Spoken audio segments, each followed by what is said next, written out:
Chapter 2. What's going on in the market?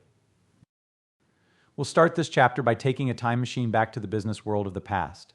Specifically, we're going to the Wall Street of the mid to late 1980s. It might not seem all that long ago, especially since most people reading this book were already alive and might even have been in business then, but think how much our world has changed during the past 40 years. We must be careful with even the language we use in our space-time excursion, since so much of the investment chatter of 2024 is steeped in Silicon Valley jargon. Remember, in 1988, Microsoft and Apple were the only two of today's magnificent 7 tech companies that had been founded. Asking a Wall Street analyst what they think about Facebook or Tesla would lead them to ask if you need to take a break from the martini-fueled power lunches that were so indicative of business culture back then. Time traveling also takes us back to an era when cryptocurrency wasn't a glimmer in anyone's mind, and the first wave of dot-com companies had yet to be born. Still, for all these differences, there were similarities to today's business world. One of the most striking is an obsession with mergers and acquisitions M&A both then and now. Back when the Go-Go's and Mr. Big ruled the pop charts, M&A work was seen as the ultimate way to strike it rich. The story of RJR Nabisco may be the most notorious example of this in action. As it existed in 1988, RJR Nabisco was already the product of M&A activity. It combined the R.J. Reynolds Tobacco Company with Nabisco Brands, the snack food giant that makes Oreos as well as other consumer favorites. R.J. Reynolds snatched up Nabisco for $4.9 billion in 1986 after an earlier $1.9 billion stock swap. But what no one knew at the time of that transaction is how the stage had been set for the largest, most notorious buyout in U.S. history. In 1988, investment firm Kohlberg Kravis Roberts Company KKR had an audacious plan to take RJR Nabisco private. It offered $17 billion as part of a leveraged buyout offer, which suddenly made LBO a household term decades before social media helped new vocabulary spread virally. But this is where it gets interesting. Not everyone was on board with KKR's takeover. Other investors contested the bid, most notably a group led by RJR Nabisco CEO F. Ross Johnson. Despite the competition, KKR eventually won its prize with an offer of $25 billion, an amount representing the largest ever corporate takeover, astounding the business world. The deal's legacy is especially controversial due to aggressive tactics utilized by all sides to stave off the massive debt load carried by the company after acquisition. The LBO of RJR Nabisco is such an interesting tale that it resulted in one of the classic business books of all time, Barbarians at the Gate by Brian Burrow and John Hellier. A film of the same name was also made, starring James Garner as Johnson. It's not every day you get a movie centered on accountants, lawyers, and CEOs. That tells you something about how big of a deal this really was back then. If we hop back into our time machine bound for the present, we find M&A mania is still alive and kicking today. That's right, a recent example showing the Wall Street spirit that engineered the massive RJR Nabisco LBO can be found in the megamerger of WarnerMedia-Discovery Inc. The $43 billion juggernaut closed in 2022, with analysts bullish on the combined company. Barrington research analyst Jim Goss wrote in a report that Warner Bros. Discovery will have substantial content production and distribution capabilities that can be utilized for a compelling direct-to-consumer offering targeting a variety of demos. So giant companies are still hungry to snap up competitors or diversify their offerings across industry. What does that have to do with you? In short, everything. Why M&A mania matters so much to small and medium businesses. When the typical owner thinks about mergers and acquisitions, they may contemplate those mega deals making front page headlines in the Wall Street Journal. Deals like RJR Nabisco or Warner Bros. Discovery. While these massive transactions were the entire focus of industry in the past, these days M&A fever has made its way downstream to the realm of small and medium business like yours. Buyers will purchase any company in the eternal chase for greater value. They're forever seeking the chance to buy low and sell high, whether we're talking about a multi-billion-dollar deal or $1 million steal. Here's the interesting part. What was once the exclusive province of Wall Street fat cats and corporate tycoons is now the reality for business owners of all sizes. If you aren't considering your own company from this widened perspective, you are missing out. Among other risks, you're hurting your chances to make the right deal at the right time. Doing so could empower you to move to your next life stage, whether that's retirement or planting seeds for your newest entrepreneurial venture. To appreciate just how M&A fever will impact your company, you must first understand the big movers driving our current climate. macro trends that will impact your company's value. Owners of small and medium businesses tend to focus on the little stuff, the microeconomic aspects. That's a reasonable approach to run your company. If you serve your customers better than others and run a tight ship, your organization's value will tend to increase. But in today's environment, it's vital to also be cognizant of outside forces, macroeconomic aspects that can play just as big a role in your future as the loyalty of your customer base. Let's now consider several critical factors that will impact your business, whether you plan to exit in 2 years or a decade from now. Trend 1, our aging population. Benjamin Franklin wrote in 1789 that in this world nothing can be said to be certain except death and taxes. After all these years, Father Time remains undefeated. America is facing what many refer to as the new silver tsunami, as the population ages and baby boomers approach retirement. This considering an exit in the upcoming years, it's only certain to increase. The Exit Planning Institute's 2023 Owner Readiness Report explains baby boomers span the ages of 59 to 77, with the average being 68 years old. 77% of the baby boomer business owners surveyed plan to exit in the next 10 years, with 57% narrowing that range down to the next 5. Most tellingly, only 14% consider developing a strong exit strategy their top priority. This is where they are making a mistake, one I hope this book helps you avoid. Business owners who choose not to prepare their exit are still making a choice. For example, instead of building a team and planning for the future, they tend to wind down revenue, bad for stakeholders, both internal and external. Sure, the owner may eventually enjoy a nice retirement. But what about the loyal employees? What about the suppliers that saved their skin over the years? What about the customers who relied on them for products and services that are key to their own success? Ultimately, when you exit a business without a plan, others are forced to exit with you, like it or not. For those considering exit planning, it's critical to know it's potentially a buyer's market due to the wave of baby boomers looking to exit in the coming years. Imagine a 59-year-old owner of a painting business who plans to depart within the decade. He's thinking about his own business when he really needs to be thinking externally as well. There may be a dozen nearby painting companies whose owners also plan to exit during this time frame. The winner in this arrangement will be the owner who plans ahead, the person who strategically works to make their company the best value proposition for investors. In this respect, exiting is similar to the real estate market. Real estate is perhaps the most familiar way Americans understand the concept of buyers and sellers markets, as the pressures are so clear. If you're holding real estate in downtown Chicago as commercial vacancies skyrocket and residents flee for the suburbs, you clearly know what a buyer's market resembles. Beating the competition to present the best value is paramount to achieving success in a buyer's market.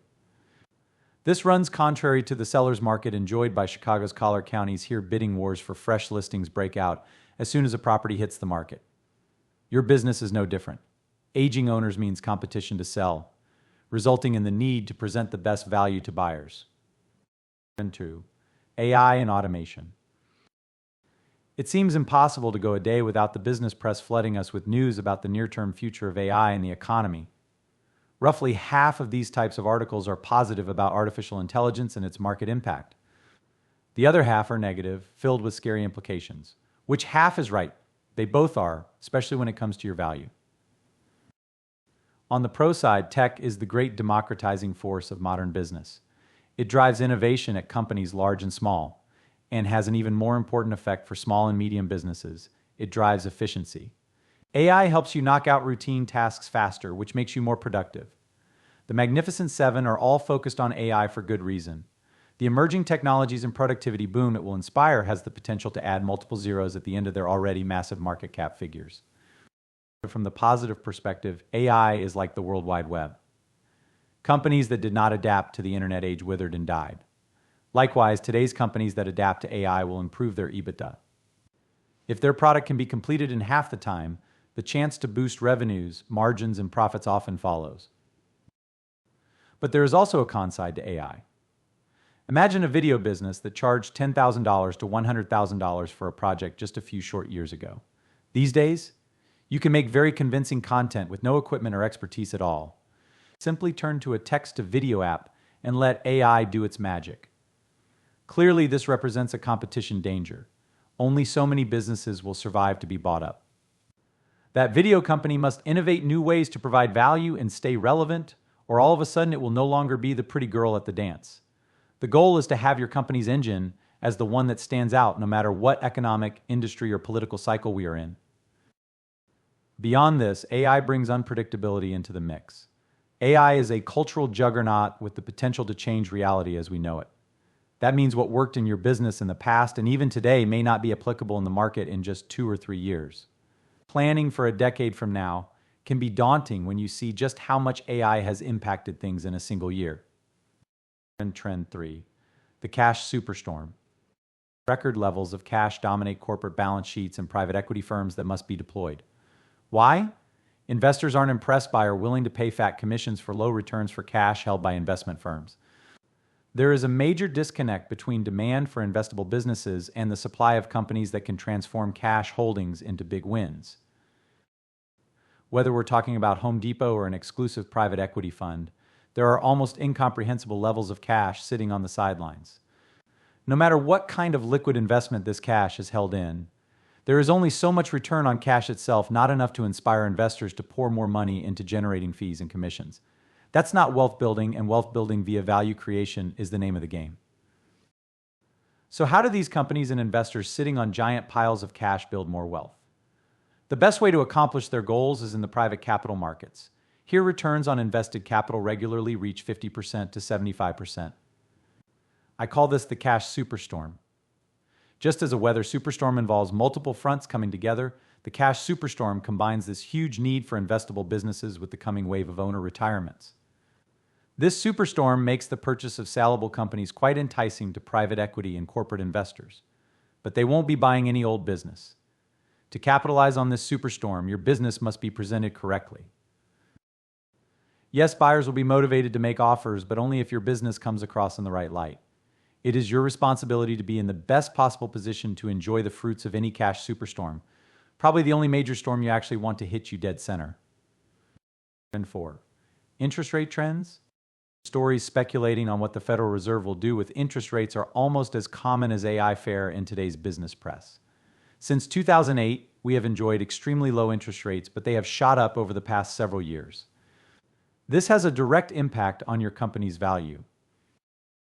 One of my clients had a good friend who sold his business in 2019 when interest rates were still very low. The valuation of that company would be significantly different today. The only major change? Increased interest rates. In case it isn't clear, rising interest rates hurt business valuation. The trickle-down effect of rate changes can end up making so many facets of business operations much more expensive. Now, if rates stay the same or decrease, it is good for M&A activity. But it isn't hard to imagine a scenario when 2 years from now, inflation isn't under control and interest rates have shot through the roof. This would seriously and adversely impact the M&A market as financing costs exploded. At the same time, company valuations will also shrink and fewer transactions will occur. What does this mean for you, the small business owner? You may not be able to sell your business and exit when you want to.